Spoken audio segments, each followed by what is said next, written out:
Syederalun, sebanyak 58 orang tahanan dari 77 yang ada di Polres Losmawe mendapat vaksinasi COVID-19 tahap pertama dan kedua.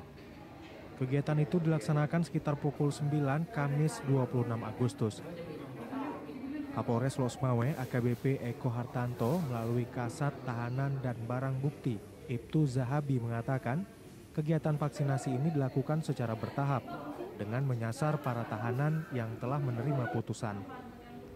Hari ini hasil akhir adalah 57, yang terdaftar hanya 52 tahanan yang bisa divaksin.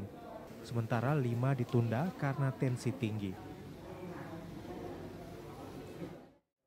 Ya, pada hari ini kami melaksanakan vaksinasi terhadap para tahanan yang berada di rutan Polres Losmawe. Ini juga merupakan kegiatan rutin yang kita lakukan. Jadi biarpun tahanan, mereka juga berhak untuk mendapatkan ya kesehatan yang baik dan terhindar dari virus corona. Ya, untuk hari ini ada berapa tahanan yang akan divaksin?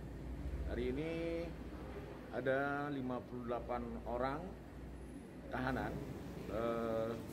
Yang sudah tahap pertama ada 23 orang, kemudian yang belum sama sekali ada 35 orang. Ya, intinya berarti hari ini ada sebagian yang sudah di tahap vaksin di dosis tahap pertama. Iya. Ada yang sebagian di dosis tahap kedua ya? Iya, untuk hari ini ada 23 orang yang sudah tahap pertama dan hari ini dia melaksanakan vaksin tahap kedua. Kemudian ada 35 orang yang melaksanakan vaksin untuk tahap pertama. Ya, apakah ini kerjasama dengan dinas pihak? Ya, ini berdasarkan perintah Bapak Kapolres, kita laksanakan koordinasi dengan orang Dinkes, kemudian dari Urdokes Polres Losmawe juga. Dari Losmawe, Zaki Mubarak, Serambi On TV.